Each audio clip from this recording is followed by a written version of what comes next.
In a world full of endless stationery options and back-to-school hauls, I'm here to show you how to keep it simple and efficient for the new academic year using my favorite digital tools. Hi guys! In this video I want to share my favorite study resources, and I'm going into my second year of the IB, but this video is not just going to be focused on the IB because all the study resources that I'm going to share with you are just universal and for everyone. First, let me just tell you guys why am I such a fan of digital resources.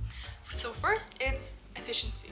So efficient, so much quicker than writing it down with your hand, and it's just so much easier. And also it just helps me with organization because very often I will just forget my paper notebook somewhere and then I just don't have it anymore. You know, all of my notes are just lost, they're just gone.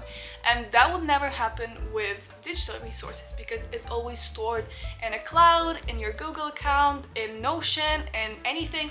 It's just so much more efficient, and that way I can also have it on all of my devices at the same time. So for example, if I want to do some flashcards in Quizlet, I will have them wherever I am and I can just literally open on my phone and just, you know, review some information. The first one is Notion. Notion is the ultimate resource. If you have Notion, you don't need anything else. Notion, along with Notion Calendar, helps me plan my days, weeks, and months, and it is just super helpful. I track my coursework deadlines, and my favorite thing is that everything is fully customizable, so I can create perfect templates for myself. Next app is Arc.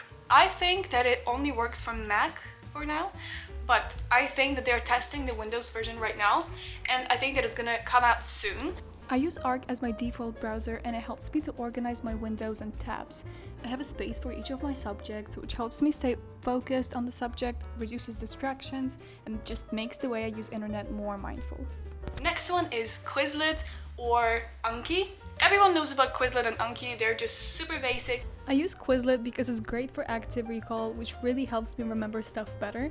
Plus, the tech is super user-friendly, and with its newly launched AI features, it personalizes my study sessions so I can focus on what I need to improve, and even automatically creates flashcards for my notes. Next app is Freeform for iOS users, and I think it's OneNote for everything else. This app provides you with a limitless page that really helps my ideas to flow.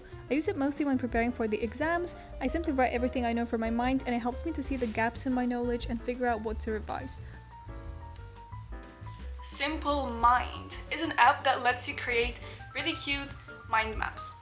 And this one is available for Mac, and I don't know if it's available for any other softwares, if you can use it on your iPad, on your Windows computers, I really don't know. But it's not that deep because there are so many different mind map apps that you can just use, so it's not specifically to this one. It helps me to summarize my thoughts and ideas, and I often use mind maps to create notes that are easier to revise from, since they are presented in this clean and simple way. Another app that I use is GoodNotes 5. I've been a GoodNotes user for a while, so I bought it before the GoodNotes 6 came out, and I'm very happy with GoodNotes 5. Even though I type most of my notes in Notion, there are some subjects like geography and math that are just so much easier to be handwritten, since they include a lot of sketches, tables, graphs, and other things that I just can't type. And I believe that GoodNotes is the best iPad software for it because it has enough features to get the job done without distracting you.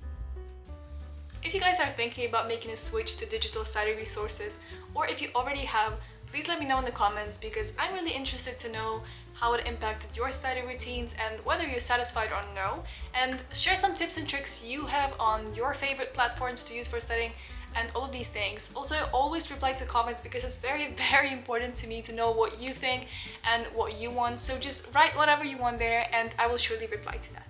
And subscribe to my channel because I have many other videos on IB, academic motivation, UWC life, some vlogs, and many other things are coming up. So please subscribe, hit the notification button, and I'll see you soon.